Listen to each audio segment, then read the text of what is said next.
3月21号是世界睡眠日，拥有优质的睡眠对健康起着非常重要的作用。但随着生活节奏不断加快，越来越多人出现不同程度的睡眠问题。不仅如此，睡眠问题的发生越发呈现低龄化。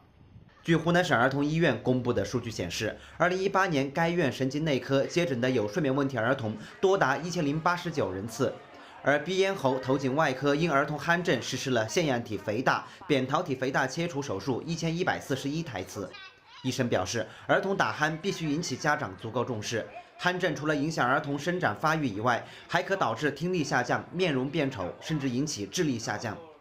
因为大多数小朋友打鼾的时候，他张开嘴巴出气，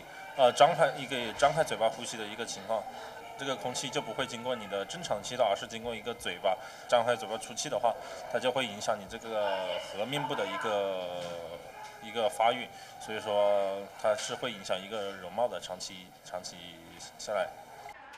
湖南省儿童医院医师赵伟亮介绍，儿童鼾声越大，表示气道阻塞越严重，当达到一定程度，就会出现吸气困难，甚至呼吸暂停，也就是阻塞性睡眠呼吸暂停综合征，造成睡眠时大脑缺氧，睡眠质量下降，从而影响身体各方面的正常发育。因此，儿童打鼾是身体出现问题的信号，家长一旦发现，要及时带孩子上医院就诊，查明病因，积极治疗原发病。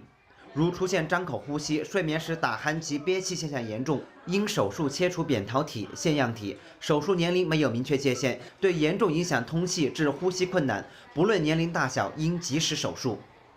所以说，我们还是呼吁家长要重视小朋友这样一个打鼾的情况，绝对不能因为认为他小朋友晚上睡觉打鼾、张开嘴巴出气，就是认为他睡得香，